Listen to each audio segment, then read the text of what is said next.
Hello, everybody. Welcome into a Wednesday Maize and Blue review. We've got some breaking news, a commitment for Michigan. Let's get to that. That's some good news for the Maize and Blue, and the commitment comes out of Belleville, Michigan. Belleville High School. And the news is that Michigan has flipped Elijah Dotson out of Belleville.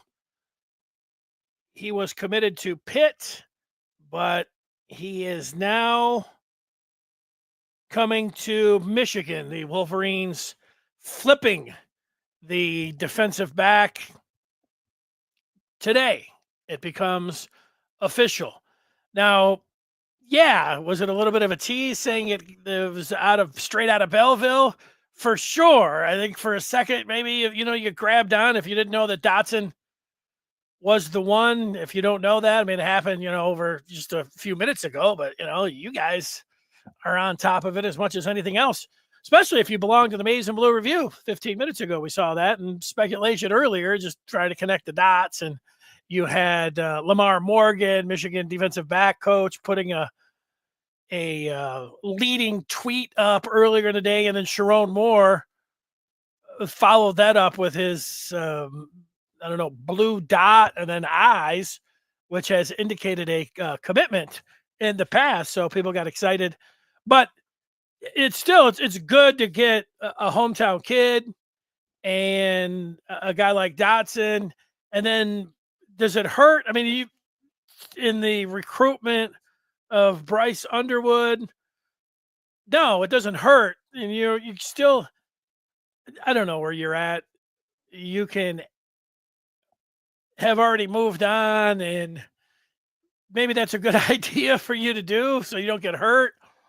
Maybe it's too late for that. You're just waiting for the final word, but you don't expect anything. I think that's the category that most people are in, but you never know until finally.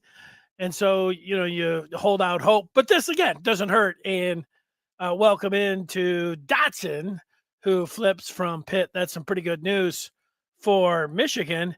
And that just happened. Now, we're going to look at some quarterbacks. We were talking about it on Monday, and I put together a small list that is going to grow much bigger. But this is my initial list that I'm putting out there of some of the portal quarterbacks that Michigan will be maybe targeting, probably are targeting. And you may have some names yourself that you're thinking about, and there'll be some others that emerge. This week is about some teams that are trying to crash the college football playoff and earn a spot, and they're not household names. We'll get to that, but we'll start with the game coming up this Saturday for Michigan, and it's Michigan Northwestern at 3:30. And Scott saying they just have to beat Northwestern. It's a must win. Well, it's a must win if you don't think that they're going to beat Ohio State the next week. And if they lose to Northwestern, I don't know how many people are going to think about. I mean, you really have to be someone who can stand up there and and be able to make that kind of prediction. I don't think there will be many. Meanwhile, if Michigan did beat Northwestern, there might be a few, and it just makes you feel good it might only make you feel good for a minute. Heck, it might make you feel mad because of the season, but for just 1 minute, you can feel good, like, oh, at least they're going to be bowl eligible. And then you can entertain at least the thought, hey, stranger things have happened. Any given Saturday, that kind of thing. And that's what Michigan will have going for them. And that's the way you'll feel, I think, if U of M gets to win. And I expect them to get the win. I think Michigan is going to win the game 27-10 coming up against Northwestern on Saturday. And they will be bowl eligible, and that's good. It's good for the practices. It's always good to see another Michigan football game.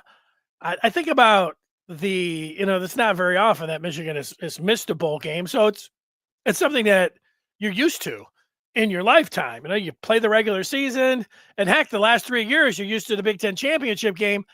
And that was very enjoyable. Of course, the season kept going on. I mean, what a dream 3 years it was, winning the Big Ten and then validating it, or beating Ohio State, and then the next week going to the championship game and validating it with a win, and, being able to get into the college football playoff. Well, there were just 4 teams, back then, last year and the last 3 years, just the 4 teams. What an accomplishment. And it reminds me of prior to getting to Indianapolis, I had to deal with, and you did too, you had to deal with a lot of those jokes about Michigan. They don't know where Indianapolis is, and and you may not have in 2021 knew exactly how to get to Indianapolis. You might not have known that you just hit 94, and then at Coldwater, you take 69 down, and there you go. In a couple hours, you'll be in Indy. But by the time, 2021, 2020, 2023, you just drive it.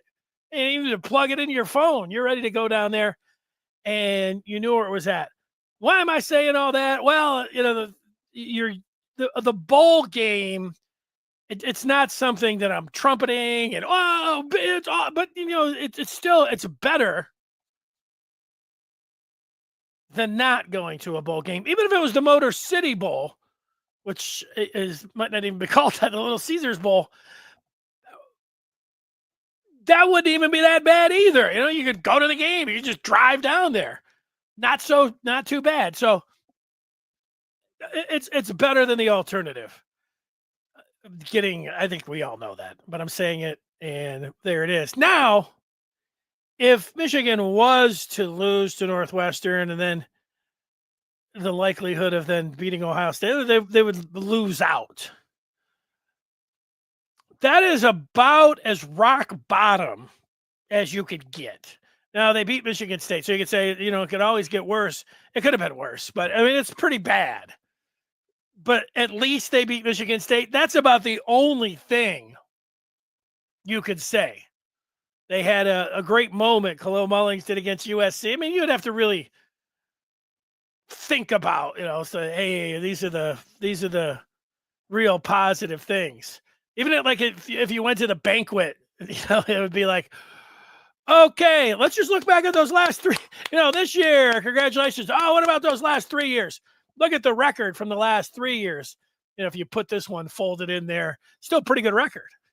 When you go undefeated, we don't lose any games. You're only losing either in the college football playoff, or you don't lose at all like last year. And then the 3 years ago, these guys that will be playing their final game that have played the last 3 years prior to this, I mean, these guys have a great record going for them, no matter what happens. But you don't want that. And in addition to it being close to as bad as it could possibly get, rock bottom, just saying, if they lost their last 2 games and they weren't bowl eligible, then becomes, you're at least going to have the conversation about Sharon Moore. And I don't think, even if they drop these 2 games, that if I was in charge, that I would be removing Sharon Moore as head coach. Now, you could say, what? You're crazy. He should be gone anyways. That's fine. I understand people that say that. And I even understand it. I get it. It's been a terrible season and all of that. But giving him an off season and giving him next year, I would say almost every time I would think about, they're going to get at least 3 years. But you crash and burn this year, and they've already, crashed and burned. What are you hoping for? Are you thinking that, well, why are you saying 3 years? Yeah. I mean, if they put together another season next year like they did this year, well, that conversation is going to get a lot louder. It's going to be a lot longer. And I don't know if I'd be sitting here. I'm going to do it for a couple seconds. Let me just hit the fast forward button and think about being here next year in the same boat.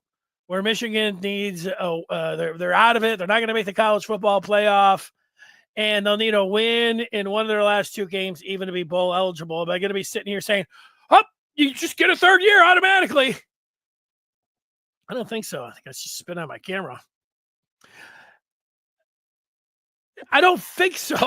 But I am thinking about this offseason and the possibility of it going well, and Michigan putting together with all of the resources that they have, coming back with a vengeance, fine, but making the college football playoff. And you only have to look at some of these teams, and I'm going to talk about Indiana coming up. And yeah, Indiana rated James Madison and Ohio U and Virginia Tech, not even Virginia Tech, some FCS. I mean, like the players that Indiana, they bought this particular team to put them where they're at right now. And that's good. They use the system that's in place.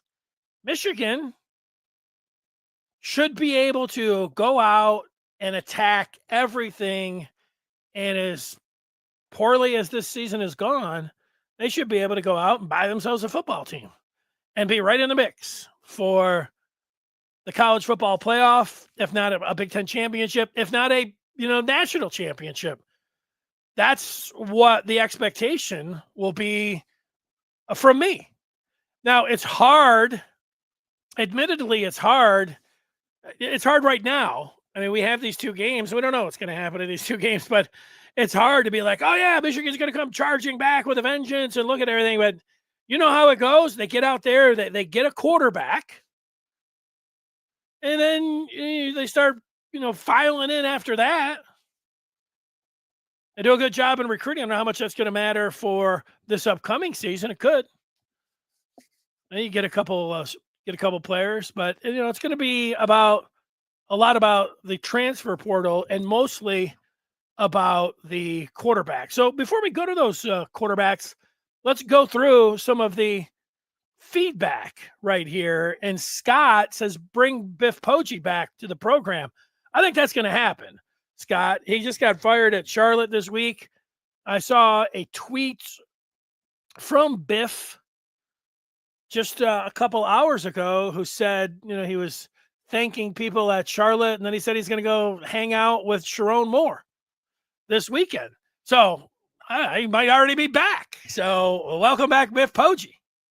So I'm with you on that, Scott. It appears that is going to happen. Yeah, beat the Wildcats. That's what it's about right now. Steve talking about, you get those extra practice for the younger players. Sure. Well, you get the extra practice and, for the players, that's good. The coaches, that's good. And just from a fan's perspective, so many times over the years I've gone through the NCAA tournament. I love the tournament just like everybody else does. I think I like it even more than most people. And that Selection Sunday, when you sit there and Michigan's name's not coming up, it's not the same. It's not the same. This bowl season, as much as I have enjoyed the matchups, I've actually liked the Pac-12 teams coming in with what it's done to the schedule, the college football expansion to 12 teams. I like it, and I'm looking forward to what's really I'm looking forward to. It's not so much, watching Heather Dinich stand up there and talk about all the different I could take a little bit of that and actually enjoy a little bit of it, but not too much. But December is going to be great for college football. But with Michigan not going to be there, it's not as fun, obviously. But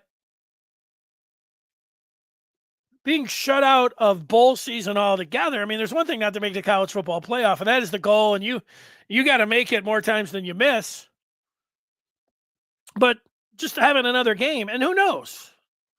I'm old enough to remember Michigan playing in the Holiday Bowl. They didn't have a good season, but they took on Robbie Bosco and played in the Holiday Bowl. They played in the Blue Bonnet Bowl. I think Scar played in that game. There's a few games like that, not the Rose Bowl, not the New Year's Day 6 bowls, but some of the obscure bowls. And there's a lot of obscure bowls now. And it's all better than the alternative. Scott asking me about Cabana. I follow Cole Cabana, but he doesn't get much run. He doesn't play very much. So I don't know. Would it be a surprise? When I don't see guys that play at all as freshmen, you say, okay, but when guys don't play at all and they're now sophomores, then you got to think, you wonder if they're ever going to play. And so if you're putting together a list of guys that could probably would be in the portal heading out, I would put Cabana on the top of that list. Now you just look through of guys that, and especially skill players. Hey, you want to start talking about some defensive tackles or some a lineman that didn't play their first 2 years. Sure, they could, that you keep an eye on them, but especially the skill players. That's what I'm saying. Any given Saturday, I would say, yeah, people want to see Biff Poggi coming back. You want to know, if you're just tuning in, Michigan just got a football commitment out of Belleville. Bryce Underwood's teammate, Elijah Dotson, flips from Pittsburgh and comes to Michigan. You want to know everything about Dotson and what's it mean towards Underwood, what it means for the rest of the recruiting class. You want to know more specifics about the transfer portal, everything going on in recruiting, football, basketball-wise, portal-wise. Well, what you do is you join up with the Maize and Blue Review, and you can do that right now by going to michigan.rivals.com. I would tell you that it's worth it for any of those things. Like if you're a recruiting fan and you're just a Michigan fan, a recruiting fan. But what I have found, someone prior to the 3 years since I've joined up with the Maize and Blue Review, I was not someone who hung out with posting boards and communities and talked about Michigan. I did like 25 years ago, and then somebody told me to go jump in a lake or something one time, and I was like, I don't need this. I don't need that. I've toughened up since, but I don't get told that very often, to go, take off or whatever. But it's not really like that. It's an enjoyable experience being able to talk about Michigan on the Den, which is always going day and night. And I'm someone who dives in pretty early. One of the things, you get my coffee, and then I'm checking out the Maize and Blue Review, seeing what's going on there, and ready to talk some Michigan football and basketball with the people there. And yeah, the things that are going on, entertainment-wise, all that kind of stuff. You get it. Go ahead and do it. It is, it's all there. Scott is calling Underwood greedy. Scott, I think that it's understandable because it's a new day and age, and Michigan fans have been programmed for 10, 20, if not 30 years to call players that in the past were getting money greedy. Teams are dropping the bag on it, whatever else. And now hear that you can do it. Bryce Underwood is smart to me to get as much money as that he possibly can.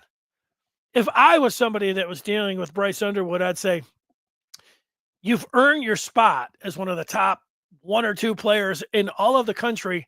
And what is happening right now is that means you being a quarterback, you can get $5, $6, $7, $8, $9, $10 million before you ever take a snap at whatever school you pick. And then I would show him the list over the last 10 years of the top 5 quarterbacks in each class and say, look at these guys. And when you look at them, there's only not even half of those guys pan out in college. I'm talking about the 5-star quarterbacks over the last 10 years. You can do it. You can look at them. And so the point there is that you should strike while you can and maximize and get as much money as you can right now. That's not being greedy. That's being smart. Is what's that's being. So, Scott, come on. Let's go. Andre says, Yvonne Taylor out, Dotson in. Gotta love recruiting. Well, yeah, I mean, you hang in there and you'd like to see a guy come in, but it's not a huge, with every passing year, it's not a surprise if a guy is committed one day and then gone the next. It happens. And you get a guy committed, and then who was the wide receiver that was down there? That Philip Wright. I was actually online waiting for his commitment. The kid commits to Michigan. It's like, wow, this guy's really fast. And then it wasn't even the next. I think it was the next day. I was going to say I don't think it lasted a week. I think it was the next day. It was like, well, he's going to still take visits. Why did he go through all of that? And then the next day decide he's going to still take visits. So, each kid, it's a little weird and all that, but that kid commits one day. The next day he's like, his phone was ringing. He was like, hey, I'm going to still take these trips. People are just offering me money. And then he was gone within a week or two, wasn't he? He might've been gone. It felt like he was gone the next day, if not the next week. Yeah. Recruiting is wild. That's it. Andre's adding to the texture of the Underwood possibility of coming to Michigan, saying Dotson to Michigan, considering he has a friendship with Underwood, could be huge. Might be the first shot these kids talk and might be coordinating something. That a boy, Andres. Yeah, maybe. I don't know. Yeah. I don't want to get my hopes up. Like, they're already up. They were up. It was hard not to get your hopes up. But over the last week, I have had to, with every passing Underwood story, I had to keep an arm's length. I couldn't just, I'm enjoying the recruitment, but it's just a wild one. It's hard. I didn't think Michigan was going to get it done at the beginning, and then you just kind of, and then there's really been nothing for me to think, oh yeah, besides, the Michigan staff, they feel good about it. Like, oh yeah, they should. So it's tough. It's tough. So you just hang in there. I don't know what the analogy. I mean, until until you get told no, then you hang out. It's a little bit like, here's my analogy. I don't play the lottery very much. But my wife once in a while buys. I see him in her. She buys a ticket. I think probably like a lot of people when the jackpot gets big. Well, this is like the biggest jackpot ever for Michigan. And so it's nice to dream. I see that lottery ticket and I think, what would I do with $100 million? I'd be involved in the NIL game. But so that's what it's like. Michigan's playing the Powerball. You're not waking up expecting to see the numbers. Oh yeah, 19, 7, boom, millionaire.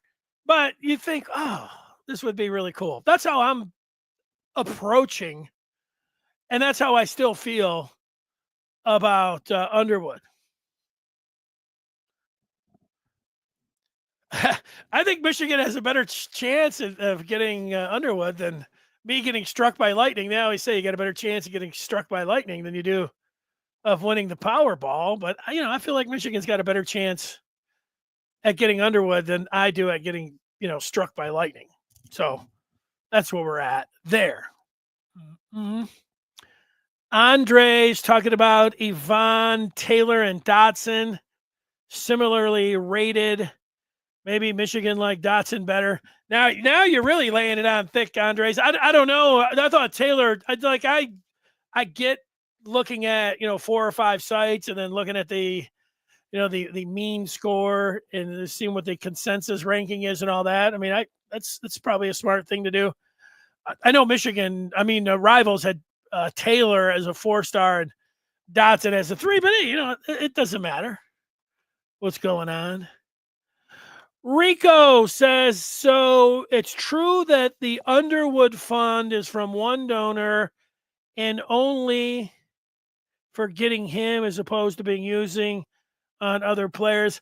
Yeah, I don't know that, Rico. And that seems like a weird, like, from any Michigan donor. Not that it's weird that one guy, and I don't know if it's Portnoy or whoever it is. It's like, hey, we really want Underwood. I'll float the whatever he wants. I'll give you, and then they don't get him. And like, no, I'm not giving you anything else. It doesn't make sense to me, but who knows? Old Hadley. I saw him breaking down Jim Harbaugh's coaching record online last night.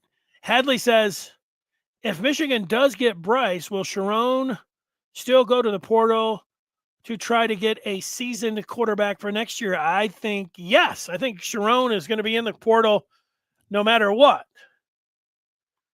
And as great as Bryce Underwood is, and as great of news as that would be, would he be starting game one next year? Maybe, but even look at and we've only had like the true freshmen. We've had, Chad Henne started back in the day. Did Trevor Lawrence start? No, he didn't. Now, they had a experienced quarterback, but he probably would. But considering how things have gone this year, I think Michigan should be getting as many quarterbacks as they possibly can. I feel like they should spend all of their money. No, they should spend a lot of their resources, even if they don't think they need a quarterback. After we watch what happened this year, let's go get another quarterback. It was almost like Harbaugh knew what he was doing in the transfer portal. Remember when he was bringing out one, but two, but three, and like, why is he continuing to bring all these offensive linemen? In the end, they needed them all. And you just can never have too many good players, and you can never have enough good quarterbacks. Decent quarterbacks. Easy to say now, Michigan should have brought anybody in after initially in spring. It's, they were so confident in what they had. But it's a different game now. And here we are. All right. Corey wants to know about the Washington State quarterback. He likes his game and highlights. They're exactly what we need. Well, I have him on the list. John Mateer from Washington State. Now, Corey, I have to say, now you've watched his highlights. I have not. I have not watched John Mateer play one down of football for Washington State. But now that he is on the list of potential quarterbacks that could come to Michigan, I will watch Washington State. The only guy that I have watched, I watched Castellanos from BC play against Michigan State. So I've seen him. Matt Shaluka, who I have listed from UNLV, I just know who he is because he quit on his team because they weren't paying him the money. And I know a lot of people are like, we don't want that guy. I put him on the list anyways. Maybe you do. And I was just perusing through and typing in available quarterbacks, and this Dexter Williams from Georgia Southern popped up more than once. So I put him on the list. So I just want to say about this list. It's Miller Moss, John Mateer, Matt Sluka, Thomas Castellanos, Dexter Williams. Remember, Scar liked the quarterback from Texas State. And I at least put the name down of the quarterback from North Texas. I did that. The North Texas quarterback I haven't watched play either. He's just got gaudy stats. He was leading from a week or two ago when I started looking into it. He had the most touchdowns in the country. So I put his name, at least, but I didn't list it here. I also think that there are going to be another half dozen guys that nobody's thinking about right now. They're just going to pop up that for whatever reason, that they're going to be looking to go into the transfer portal. Michigan may be looking at this list and laughing and saying, we're not going with any of those guys. We already got, so-and-so. Great.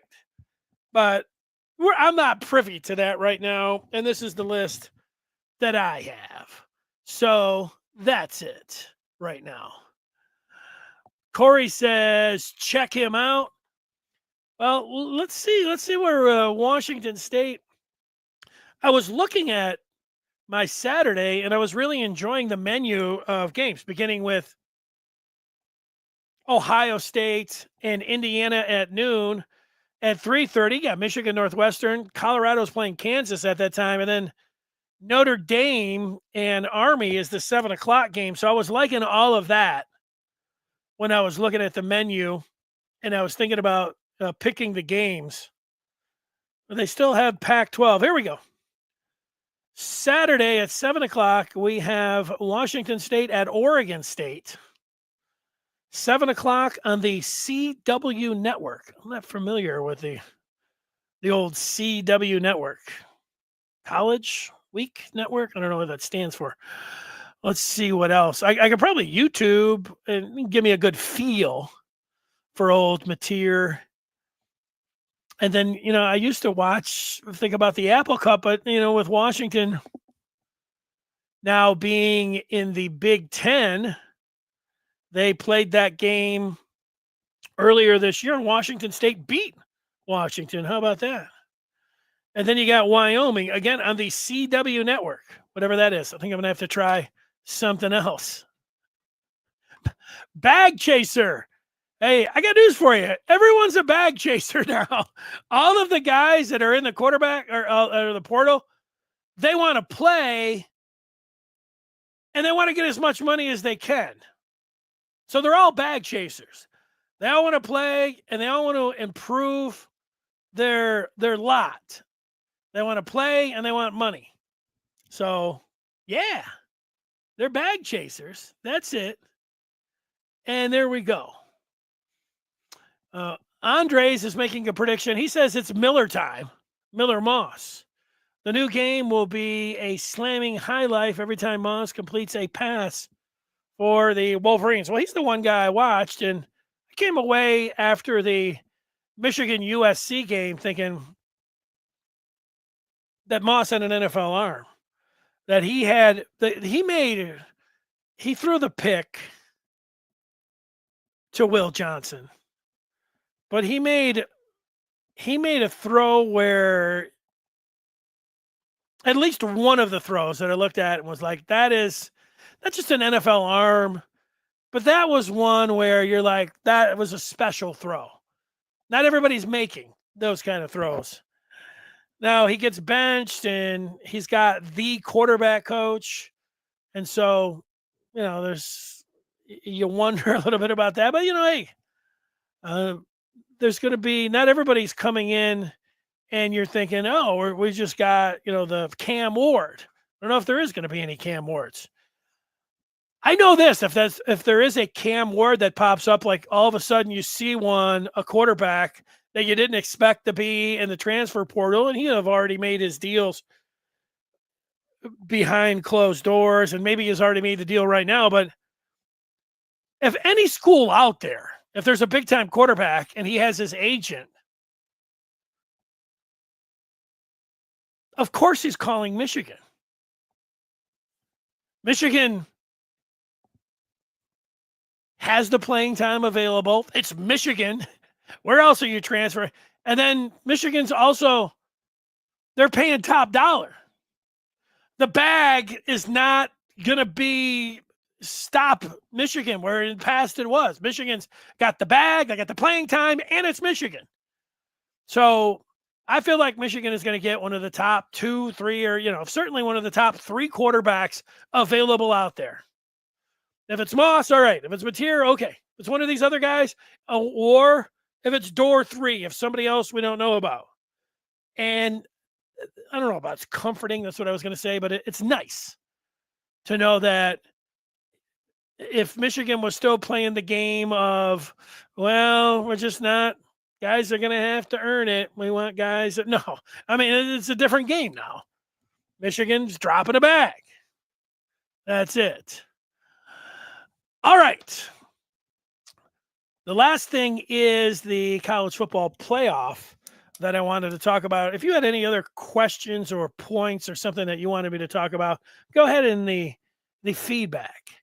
Put it down and we'll get to it. I was going to say this about Will Johnson because I saw more conversation about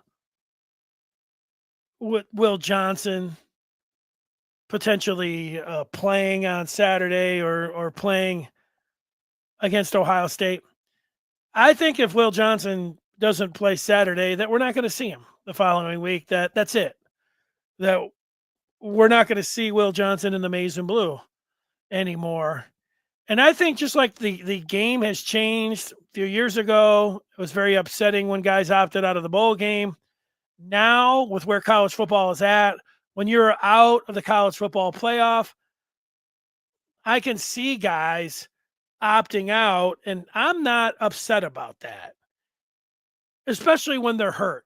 Now, if I got the news today that Mason Graham, that Kenneth Grant, that Colston Loveland, that all of them are going to miss the game because they're all just thinking about their future, they're all locks to be in the first round, and they don't want to play anymore.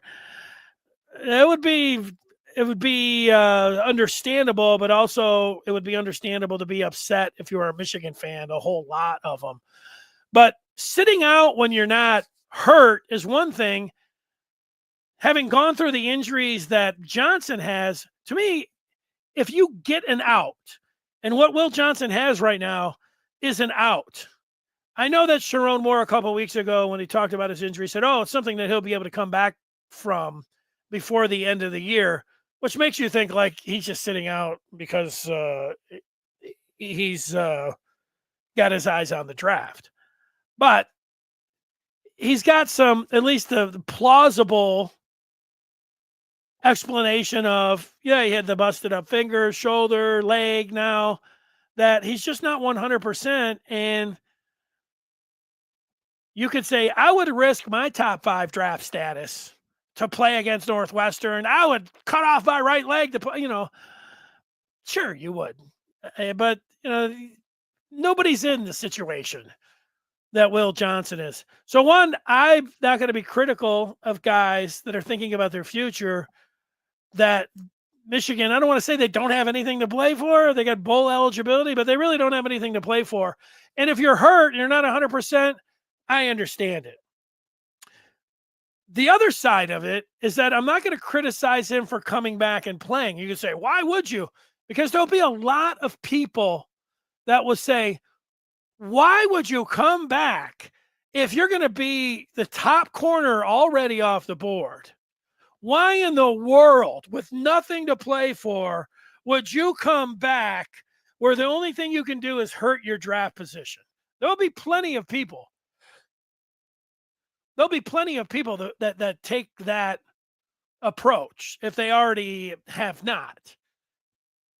I've seen it with guys that wanted to come back for their senior year. Oh, they're stupid. You're not maximizing. And if you just look at it, I believe most people actually do look at it like this. I know that Scott was criticizing Bryce Underwood for trying to maximize how much money that he could potentially get. Most people are trying to get as much money as they can.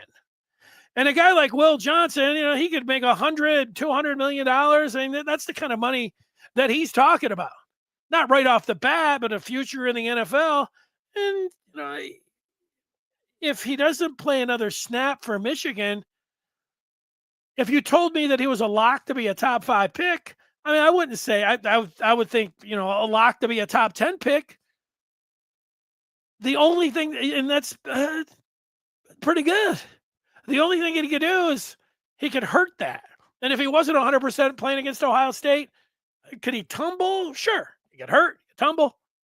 So, but I'm not going to criticize it. If the guy wants to play for Michigan and go out there and be with his teammates one more time and play against Ohio State, because I don't need to explain it to you, but there'll be people that would criticize him for that. I'm not criticizing him either way.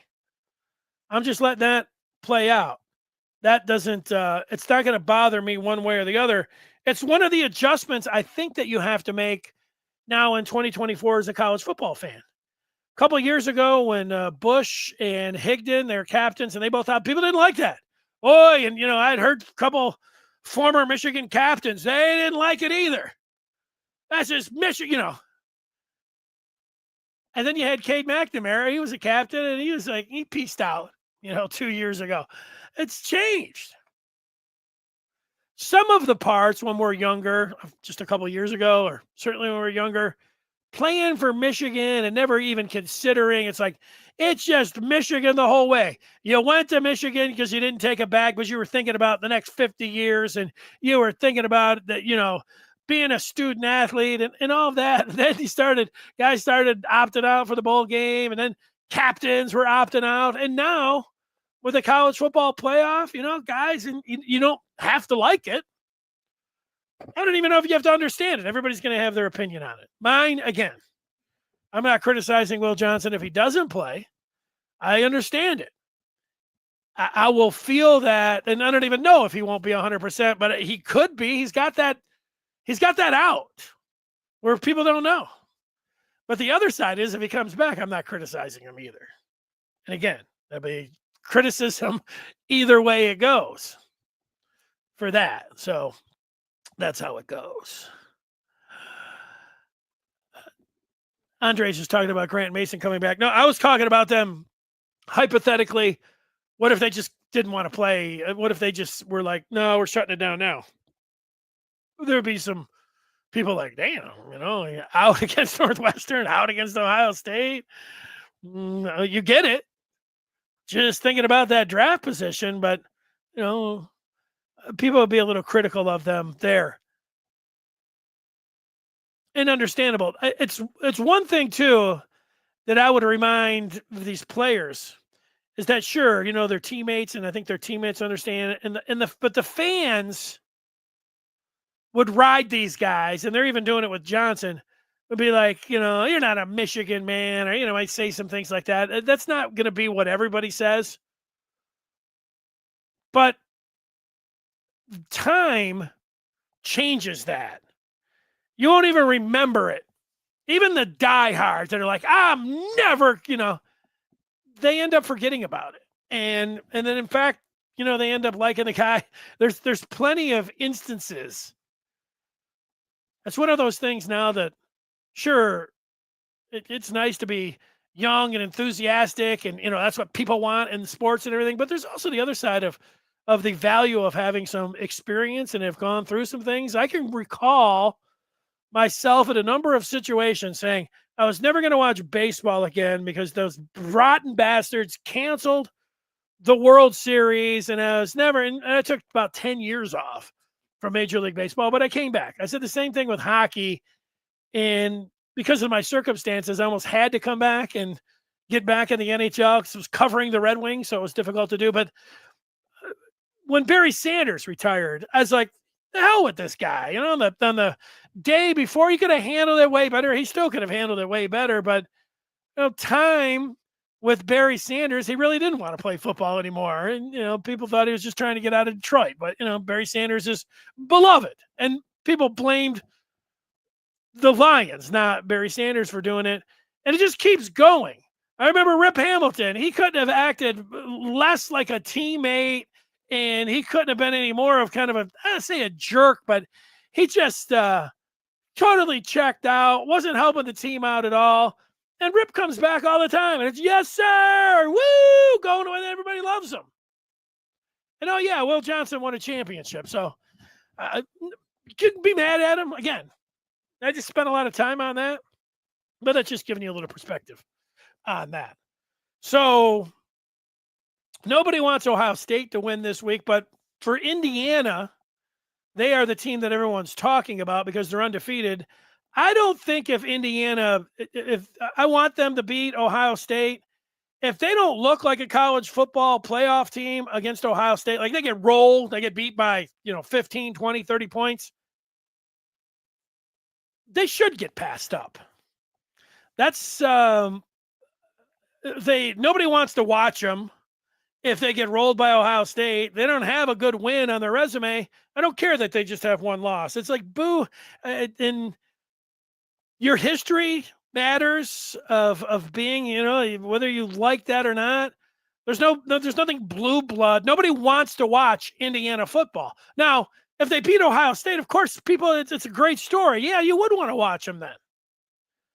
But if they're one of the teams, there's only out of those 7 teams, when you start looking at the at-large bids, there's going to be like 12 or 13 teams that can lay claim to 7 spots. There's going to be about 4 or 5 teams that have whether you want to say a gripe or at least they have a claim to get one of those spots. Indiana won't, for me, at all, unless they play well in a loss. Obviously, they win, they're in. So if it comes down to Penn State or Indiana, it's going to be Penn State. If it comes down to the SEC and I don't know, Tennessee, obviously Georgia, they're taking those teams over IU. And sure, they keep looking at the strength of schedule, but you also look at who's got to win. Who did you beat?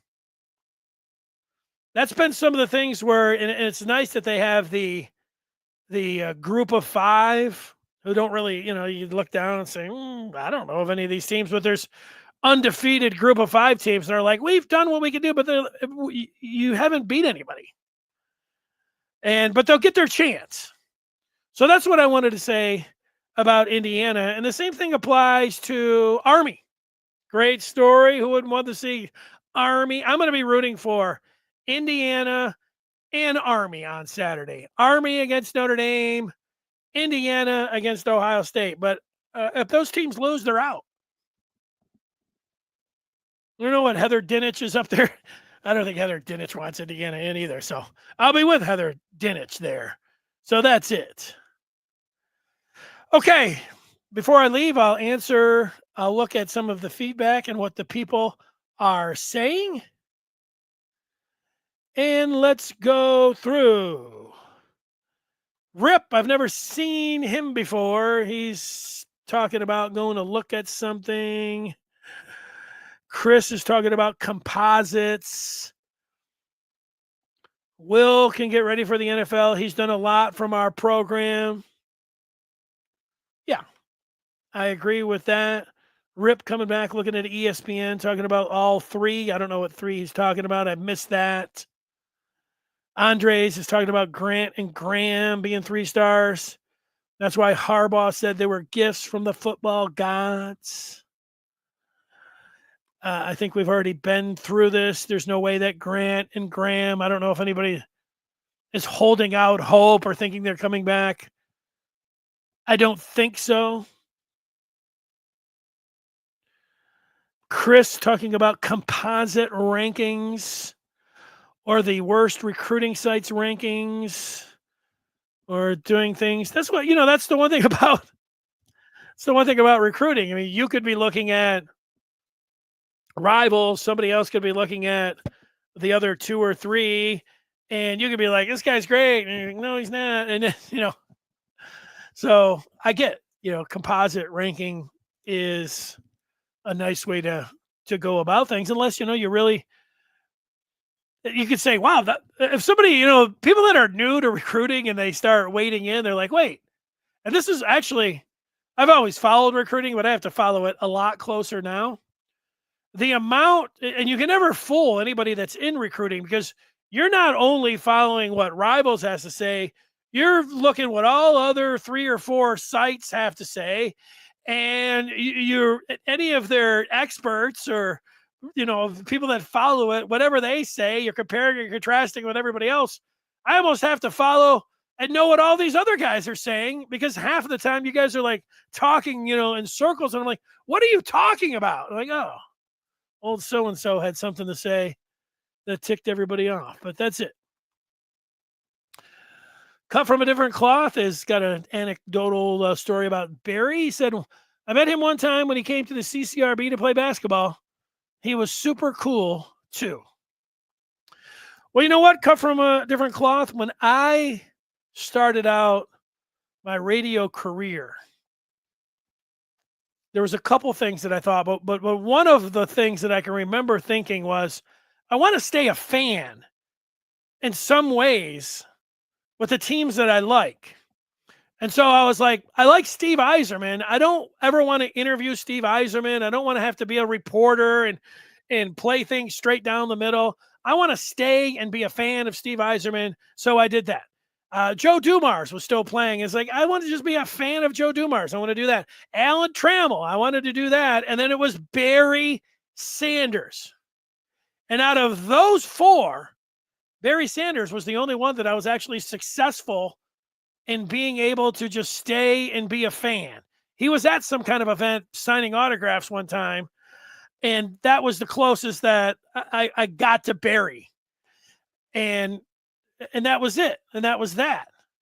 But Dumars went on to be the GM of the Pistons, and I had to interview him one draft night, and I had to put my professional cap on. It was like, I can't be a big, super fan of Joe Dumars anymore. Put my arm around him. Hey, Joe! Trammell the same way. And then Yzerman, I had to interview him a few times with him being, was he the G?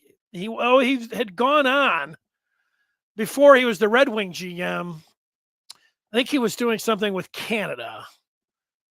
I don't know are you called the GM when you're heading things up for the Olympic team, but whatever. They sent him in and said, you got to interview him. And he sat down instead of me being like, hey, Steve, can I get a picture with you? Hey, would you sign this? I had to be a pro. So, but yeah, Barry, I was able to do it. So that was good. Let's see. Rip is talking. Once you're projected a first rounder, you leave. Ask any agent. Well, I would say that is correct, but there are instances in football and we'll just say football and basketball, where guys have not gone and come back. I can think of, it was a long time ago, but Tyrone Wheatley's the one that I always think of, especially when he had his, he had put together a news conference and everybody's like, Wheatley's gone. He's first rounder. He's a running back. Everybody would be talk about the criticism Wheatley would get now. Like, you only have so many carries. You don't get so much money. There's no NIL back then. Michigan wasn't paying anything. And Wheatley was like, I want to come back. And I just love Michigan. And the lesson there is it worked out great for Tyrone Wheatley. Got his degree, went on, I don't know, Raiders, 49ers. And he had a nice NFL career, made, millions of dollars. He didn't get hurt. He was great. And so you have guys like that. There are probably some more that we could put a list together of guys that were going to be surefire first round picks and decided to come back. OT's making a prediction. I like when people talk so confidently. Indiana is going to beat OSU. They're better coached, but even if they did get blown out, I would still want them in the playoffs. Well, good luck with that one. Rip says we are still transformative. It's the program's DNA. Sure, Michigan still... They're selling all of the things that they did before. An education, family, the campus, stadium, all of these great things in a family. And, oh, yeah, here's your money, too. So I hear what you're saying. Yeah. And the game has changed, and Michigan has evolved, and I think that's great. That's all. Yeah. Root for IU. Let's see what Dre says. He can't believe that there's all of these 2-loss teams in a 12-team playoff next season. It's going to be worse. Yeah, I don't care about that. It's going to be an adjustment, but to me, it was always like, the NCAA tournament. They have 64 teams, and now it's 68 when they have those play-in games that they don't like to call play-in games. Every Monday after Selection Sunday, one of the topics is who got left out? Who got snubbed? It's always like that. And there's always like 3 or 4 teams. It seems like Florida State's one of those teams. There's always like 3 or 4 teams that got snubbed. And that's, with the 68, there's football. It didn't matter if they had a 16-team playoff. We'd be talking about 4 or 5 teams that are going to get snubbed. There's always going to be teams that get snubbed. And it doesn't matter if maybe there's some seasons where you'd look and you'd say the 12th team that's in, it's like kind of a garbage team. It's not like that this year. I look out there, and there's a lot to like, and there's a lot to see. In the NFL, when they just a couple of years ago, they expanded it to 7 teams in each conference that gets in. I thought, well, that might be to the point where it's watering it down, because there's a lot of times when it was 6 teams, you thought, what is this 6 team? Really doesn't seem like a playoff team. And then they went to 7, and it's like, wow, really 7? But it hasn't felt like that. Plus, you got an extra game, which is nice. I used to complain about expansion in sports. Oh, keep it the same. It's ridiculous. But every time I complained, I ended up liking the expansion. Baseball playoffs, the NFL was just happened. I didn't care. I didn't think that NCAA needed to have 4 more teams in, but I don't know. It doesn't bother me anymore. I get it. I don't want them to expand anymore, having said that. And I think here, I would have thought 8 teams would have been fine. They went to 12. They're already talking 16. So there is a point where you get to water down, you water down that regular season. But we are going to get paid in December as college football fans.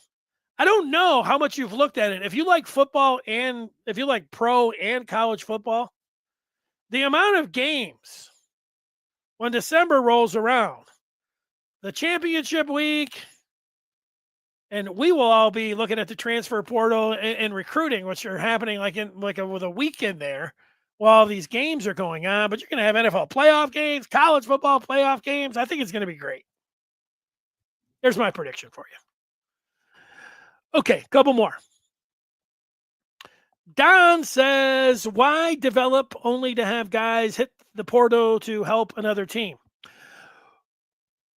It's a fair point. I think it's Don Juan.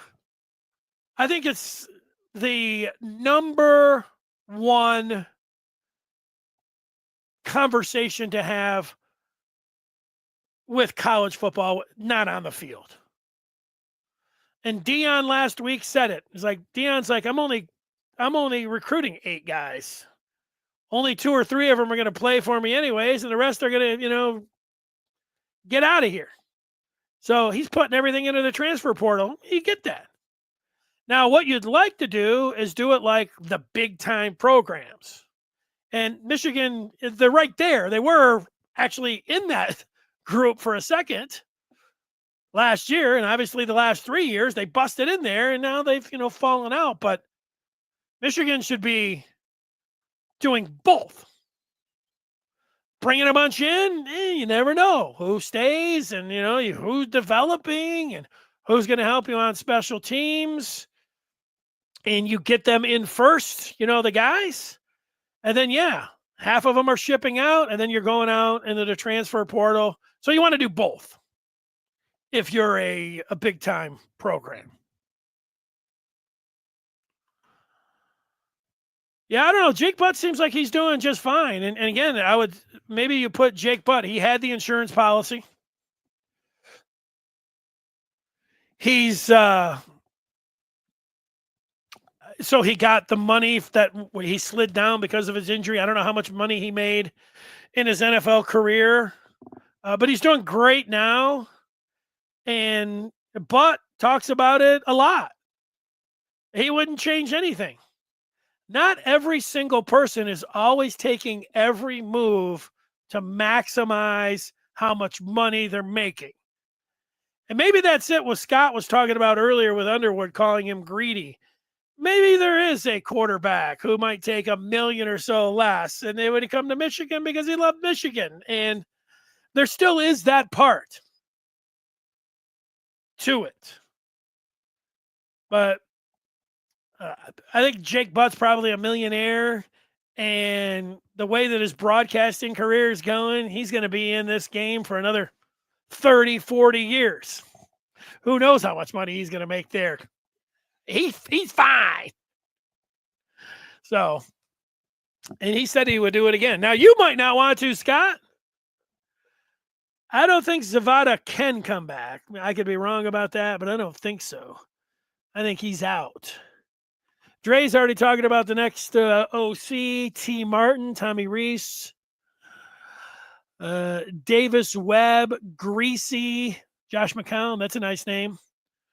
What other names have I heard on there? I've heard Dan Mullen, who was the head coach at Florida. Maryland's Mike Loxley, who's probably going to get fired. I would put those two guys' names in there. Also, who's Alabama's offensive coordinator? Nick Sheridan. I would add those guys on the list as well. Nice list. Dre, if they go that. Keegan talking about that Grant could possibly come back. Hey, that would be great. Zavada, as far as I know, is a senior. So, senior transfer. So, I don't think he can. But, Rip's saying he's a junior. So, maybe he can. That would be great. That would be nice. So, yeah, and here's a bunch of people saying it. So, that's great. If that's true. Let's see. How many players do you think we can get for the portal? 12 to 15, 10 to 15, if I had to guess right now. So that'd be shooting for. Yeah, get the MVP back, huh? Sounds good to me. Andres is talking about Dono. What about his stock? Khalil, what about his status? Yeah, I think Khalil, I don't think he can come back. And Dono, in terms of his stock, it's funny. They always had the red shirt. Khalil Mullings was a 20. So that's 5 years. But I don't know. There's the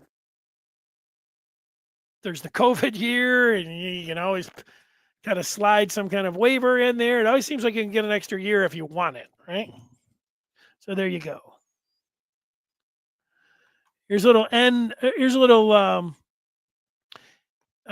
notice of allegations talk.